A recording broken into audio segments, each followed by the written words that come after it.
엡실론 델타 혹은 엡실론 N 논법이라는 건데, 이제 해석하게 처음 들어가게 되면은 우리가 기존의 미적분학을 1학년 때 배웠던 내용이나 대학교 1학년 때 배운 내용이나 고등학교 때 배웠던 그러한 극한에 관련된 내용들을 이제 그냥 직관적인 극한이 아니라 조금 수학적으로 엄밀하게 표현하기 위해서 이제 엡실론 델타나 엡실론 N을 이용해서 이제 표현하는데요. 이건 어떻게 보면 약간 상징적인 기호죠. 자, 그래서 엡실론 델타 같은 경우는 함수에서, 그 다음에 엡실론 N 같은 경우는 우리가 이제 수열에서 이제 사용하는 방법인데, 일단 제가 오늘 얘기할 거는 뭐 복소수 쪽, 복수 해석 쪽 말고 실해석 쪽에서만 얘기를 좀 할게요. 자, 그래서 우선 첫 번째로 같이 얘기해 볼 거는 엡실론 델타 먼저 얘기를 해볼게요. 엡실론 델타라고 하면 바로 함수에서의 이제 극한을 얘기하는 건데, 엡실론 델타. 자, 우선은 직관적인 정의부터 잠깐 한번 얘기를 해볼게요. 자, 우리가 직관적으로 얘기할 때 이런 식으로 많이 얘기하죠. x가 a로 한없이 가까워질 때, 자, 이거일 때 fx가 어떤 라지 l로 한없이 가까워진다. 자, 이거를 우리가 뭐라고 얘기해요? 바로 수렴한다라고 얘기하죠. 이렇게 되면은 우리가 수렴한다라고 얘기를 해요. 자, 그럼 이거를 일단은 엡실론하고 델타를 이용해서 표현하면 어떻게 되는지 한번 생각을 잠깐 해볼게요. 자, 엡실론 델타를 이용해서 만약에 표현하게 되면은 우선 임의의 엡실론에 대해서 임의 엡실론, 근데 이제 중요한 건 엡실론이 양수여야 된다는 거. 자, 이것에 대해 어떤 델타가 있어서 델타가 있어서 근데 델타도 양수여야 돼요. 자, 이거가 존재하여 만약에 요 상황 그대로 한번 써볼게요. 자, x-a 절대값이 0보다는 크고 그 다음에 이제 이러한 델타보다는 작은 이것인 모든 임의라고 써도 뭐 상관없는데 임의라고 쓸게요. 예, 임의 x에 대해 자, 이제 이 부분이요. 자, 여기서 우선 이거부터 잠깐만 얘기하면요. 어떤 델타라는 건 이 엡실론이 일단 임의 엡실론이지만 얘는 변수는 아니에요. 임의의 엡실론이 변수는 아니고 어떤 상수로 고정되어 있을 때 그 각각의 고정되는 엡실론에 대해서 델타가 적용이 되는 거예요. 그래서 사실 이 델타하고 밑에 이렇게 엡실론을 쓰는 사람들이 있거든요. 여기다 잠깐 메모를 할까요? 예, 이 부분을 델타하고서 이런 식으로 엡실론에 관해서 변한다라는 의미로 이렇게 표현을 하는 경우가 많아요. 자, 그래서 일단 엡실론에 대해서 이제 각각이 부여가 되는 거고, 자, 이것의 의미는 뭐냐면은 엡실론은 그냥 한없이 작은 숫자로 일단은 생각을 하면 직관적으로 받아들이기 조금 편할 거예요. 이게 한없이 작은 숫자예요. 델타도 사실은 한없이 작은 숫자예요. 한없이 작아지면 어떻게 돼요? x-a가 굉장히 작은 숫자인 거죠. 0에 가까운 숫자. 그럼 결국 x가 a에 한없이 가까워진다. 이러한 의미를 이제 내포하고 있는 거죠. 자, 그럼 여기서도 마찬가지로 엡실론으로 이런 식으로 표현을 해주면 돼요. 그래서 fx가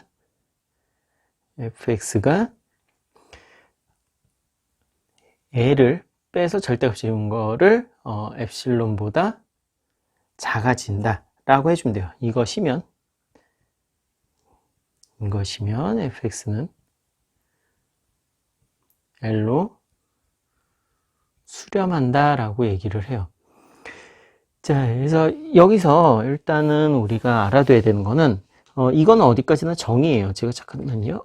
다른 컬러로 조금 중요한 부분들을 조금 표시를 좀 할게요. 살짝. 자, 이건 어디까지나 다시 얘기하면요.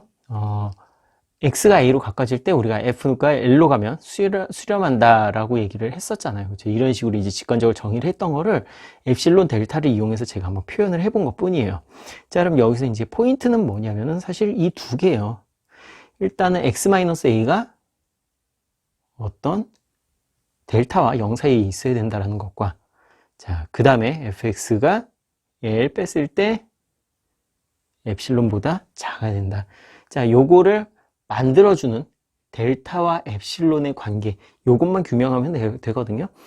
자, 그래서 일단 뭐 정의는 이렇지만 실질적으로 우리가 어떤 문제를 해결하고 할 때는 요 형태보다도 지금 얘기한 이 두 개의 부등식과 델타 엡실론 관계를 잡아주는 게 훨씬 더 조금 중요하게 작용이 돼요. 그러니까 연습이 필요한 부분으로 돼요. 자, 여러분 한번 이것에 관련된 예를 한번 같이 살펴볼게요. 우선 예로서 제가 여러분한테 할 거는 우선 여기다 한번 적어볼까요? 이런 식으로 제가 한번 적어볼게요. 우선은 fx 먼저 좀 얘기하면 fx를 제가 x제곱 플러스 1로 두고요. 그 다음에 x를 극한 0으로 간다라고 해볼게요. 이걸 때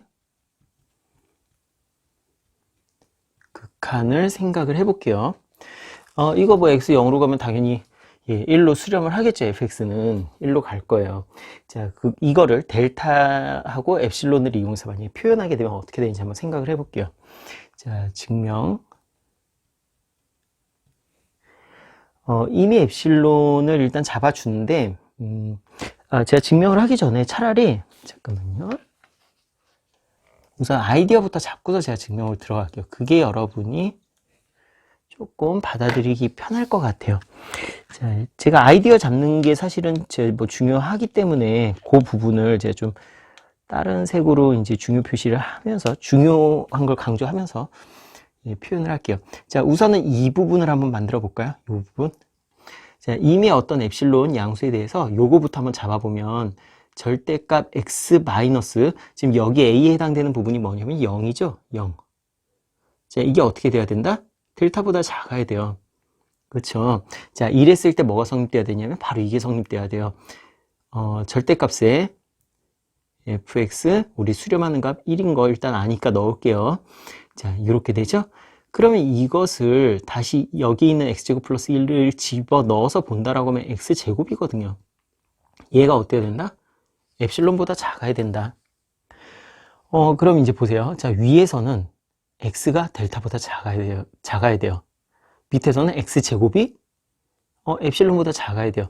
그러면 보세요. 이미의 엡실론에 대해, 이것에 대해 델타가 잡혀야 되거든요. 어떤 델타? 이거 어떤 델타라는 건 우리가 잡는 거죠. 자, 그러면 이거 어떻게 잡으면 좋겠냐면, 만약에 델타를 엡실론하고의 관계를 이렇게 잡아주면은, 이런 식으로 잡아주면 어떻게 돼요? 여기 x가 델타보다 작으니까 x의 제곱은 델타 제곱보다 작으면서 델타 제곱, 그러면 어떻게 되죠? 바로 엡실론이 나올 거예요. 그러면 결국에는 여기서 바로 연결돼서 요 엡실론보다 작다를 얘기할 수 있게 되는 거죠. 자, 그럼 이러한 아이디어에 대해서, 요거 지금 아이디어만 얘기한 거예요. 아이디어만 얘기한 거예요. 자, 이걸 가지고서 한번 증명하듯이 써볼게요. 그러면 어떤 식으로 서술을 해야 되는지 쓰는 거는. 자, 증명은 요 밑에 따라할게요. 증명 형식은 요거 정의하듯이 그냥 쓰면 돼요. 자, 요거 임의의 표시죠. 임의의 양수 엡실론에 대해. 요거 화면에서 살짝 잘릴까요? 제가 화면에서 잘리면 나중에 자막 처리할게요. 자, 임의의 양수 엡실론에 대해서 델타를 양수면 되죠. 그럼 이렇게 잡아주면 이 정의에 의해서 다시 엡실론이 양수라는 그 내용에 의해서 우리가 자연스럽게 해결이 되는 거예요. 0보다 크다라는 게. 해서 이렇게 잡아주면 되겠다. 이것이라고 하면 자, 0보다는 크고 절대값 x 마이너스 0. 사실 이거 마이너스 0 당연히 안 적어도 상관은 없어요. 자, 이것인 모든 x에 대해 이 내용 그대로 적어주면 돼요. 절대값 fx-1은 절대값 x제곱이고요. 이것에 의해서 이거는 뭐다? 델타 제곱보다 작다. 그래서 얘가 뭐다? 바로 엡실론이 되는 거예요. 따라서 f는 1로 수렴한다. x가 0으로 갈 때 1로 수렴한다. 이런 식으로 써주면 돼요. 그래서 우리가 다시 한번 정리할게요. 엡실론 델타 기법이란 게 있고 엡실론 n이라는 이제 기법이 있는데 그 중에서 엡실론 델타는 함수에서 쓰는 방식이고요. 직관적인 정의를 보기에는 어려워 보이죠. 자, 이렇게 정의를 해주고 그 다음에 이제 실제로 문제를 풀고 어떤 증명을 해낼 때는 이런 식으로 이러한 아이디어에 의해서 접근을 한다. 알아주면 될 것 같아요. 사실 직관적인 게 훨씬 당연히 쉽죠. 그래서 가능하면 직관적으로 처리할 수 있으면 하면 좋은데 일반적으로 난이도 높은 어떤 해석학적인 문제들을 해결을 하다 보면 직관에 의존하다 보면 틀리거나 실수하거나 잘못된 경우가 굉장히 많아요. 그래서 이렇게 좀 수학적으로 우리가 이제 해결을 해 나가기 때문에 이건 좀 반드시 익혀놔야 돼요. 자, 그럼 일단 제가 칠판 지우고 두 번째로 이제 엡실론 n, 즉 수열에서 이러한 논법을 한번 진행을 시켜 볼게요. 자, 이제 두 번째로 요 엡실론 n을 한번 얘기를 해볼게요. 앞서서 얘기했듯이 이것은 바로 실수열에서 얘기하는 그러한 기법이고요. 엡실론 n 논법. 제가 계속 논법이라는 용어를 쓰지만 이걸 그냥 정의라고 얘기하는 사람들도 있어요. 엡실론 n 정의 아니면 뭐 엡실론 n 증명법에서 뭐 다양한 방식으로 이제 얘기를 하는데, 자, 일단 이것도 제가 일단 뭐 정의부터 한번 생각을 해볼게요. 우선 직관적인 개념에서 얘기할 때는 우리가 이런 식으로 얘기하죠. 수열, 그럼 이제 어떤 AN이라는 수열이 있을 때 N을 무한대로 보냈을 때 그때 AN이라는 수열이 어떤 알파로 가까이 가면 이거를 우리가 수렴한다 라고 말을 하죠. 자, 그럼 이거를 아까 앞에서 했던 것처럼 엡실론 n이라는 거를 이용을 해서 한번 표현을 해 볼게요. 자, 엡실론 n. 자, 이걸로 표현할 때는 앞에서 했던 거하고 조금 차이점은 단지 이거예요. 앞에서는 어떤 x라는 것이 a로 가까이 갔었잖아요. 그렇죠? 근데 이제 n이 무한히 커져야 돼요. 그래서 이제 이런 부분이 조금 살짝 달라진다라는 거 알아두면 될 것 같고요. 우선 스타트는 비슷해요. 자, 임의 어떤 양수 엡실론에 대해서 뭔가 존재해야 되죠? 라지 n이 존재해서. 근데 이제 라지 n이 여기서는 이제 자연수여야 돼요. 그래서 어떤 자연수 n이 존재하여, 자, 그 다음에 이제 무한히 커져야 되잖아요, n이. 그래서 이걸 어떤 식으로 얘기하냐면 이런 식으로 얘기해요. 이러한 라지 n이 있는데 이 라지 n보다 큰 n을 잡는 거예요. 모든 스몰 n 라지 n. 이것에 대해 정확하게 얘기하면 이거예요. 라지 n보다 큰 스몰 n, 이러한 걸 만족시키는 모든 스몰 n에 대해서 라고 이제 얘기를 했었어야 했는데 제가 뭐 이렇게 쓰다 보니까 모든 n, 라지 n보다 크다 뭐 이렇게 썼는데 이거 좀 의미가 약간 이상해 보이긴 하네요. 그대로 일단 놓을게요. 자, 이것에 대해서 절대값 an이 마이너스 알파하고 빼서 절대값을 취했을 때 이게 뭐다? 엡실론보다 작아지면 그때 수렴한다라고 얘기해요. 이것이면 an이 알파로 수렴한다라고 얘기를 한다. 자, 그럼 이제 앞서서 얘기했던 것처럼 이제 요 엡실론 델타하고 논법이 달라지는 부분들이 이제 보이죠. 그래서 그 부분들을 다시 한번 잠깐 보면은 우리가 아까 전에 엡실론 델타 할 때는 델타에 의해서 어떤 x가 a로 가까이 가는 걸 얘기했는데 여기서는 바로 뭐다? 어떠한 n을 잡아요. 어떠한 n을 잡는데 그 n보다 큰 의미의 모든 스몰 n에 대해서 이러한 부등식을 만족을 시켜야 돼요. 즉, 이 n하고 여기 있는 n하고 이 엡실론하고의 관계를 이번에는 매치를 시켜줘야 된다. 그래서 아까 전에 제가 이제 엡실론 델타 두 개 연결시키는 게 중요하다고 했죠. 이번에는 엡실론과 n을 이 관계를 연결시키는 게 굉장히 중요해요. 그래서 역시 여기서도 이 엡실론이 다시 n이 아까 델타처럼 이런 식으로도 많이 써요. n은 n인데 엡실론에 관해서 변하는 어떤 n이다. 자, 그래서 이제 이런 식으로 쓴다는 거 알아두면 될 것 같고요. 이번에도 역시 예를 한번 들어보는데, 자, 앞에서 제가 들었던 예가 뭐였었냐면은 우리가 이제 살펴봤던 예가 x제곱 플러스 1이었거든요. 그거에 해당되는 예를 한번 수열로 잡아볼게요. 자, 그거에 해당되는 예라고 하면은 일단 AN을 이렇게 잡으면 될 것 같아요. AN이라는 수열을 N제곱분의 1 플러스 1로 잡을게요. 그리고 당연히 N은 무한대로 보낼 거고요. 그러면 AN이 1로 수렴하겠죠? 자, 이번에도 일단 제가 좀 아이디어가 워낙 중요하니까 또 아이디어를 다른 색으로, 다른 색 펜으로 잠시 메모를 하고 그 다음에 다시 증명을 시작을 해볼게요. 자, 일단 아이디어부터 잡으면 우선 n하고 관계를 매치를 시켜야 되는데 그것까지 볼 필요 없고요. 그냥 바로 이걸로 진행을 시키면 돼요. 우선 직관적으로는 n을 무한대로 보냈을 때 어떻게 돼요? 1로 가죠. 그러면 an-1을 살펴봐야 되겠네요. 자, 이걸 빼면 어떻게 되죠? 절대값 n 제곱분의 1.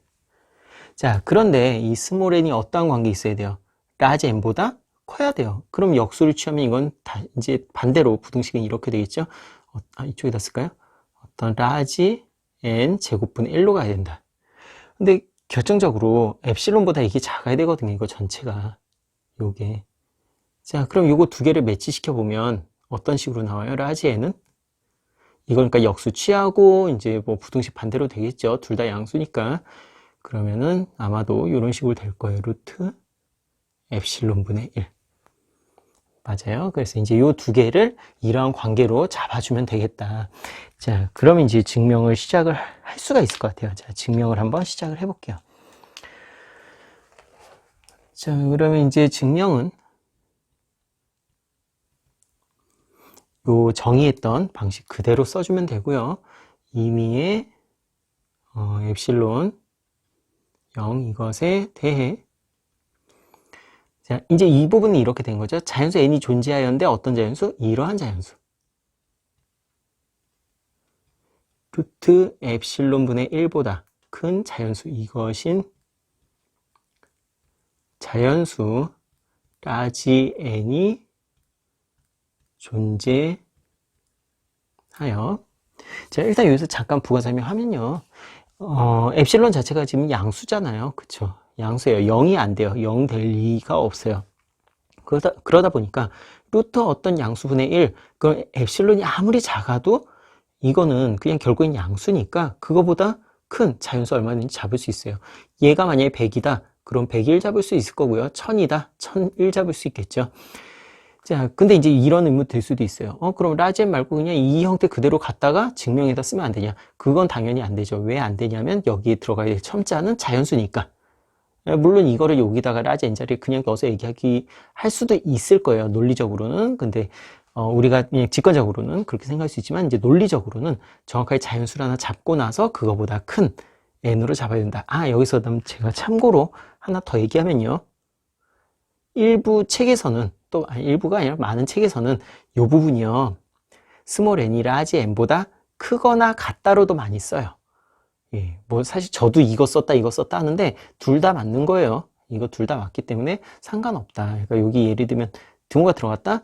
여기 등호 이렇게 넣어줘도 상관이 없어요. 이 부분은 엡실론 쪽만 정확하게 처리해 주면 돼요. 자, 그럼 이제 뭐 다 끝났네요. 자, 이것이 존재하여 이제 끝났어요. an 마이너스 1은 지금 쓴 거하고 똑같죠? 요 위에 n 제곱분의 1이고요. 그거는 라지 n 제곱분의 1이고 그거는 엡실론보다 작다. 엡실론보다 작다. 따라서 an은 1로 수렴한다가 되는 거예요. 자, 그래서 오늘 우리가 엡실론 델타, 엡실론 n 논법은 이렇게 해서 일단 제가 기본적인 설명은 마쳤어요.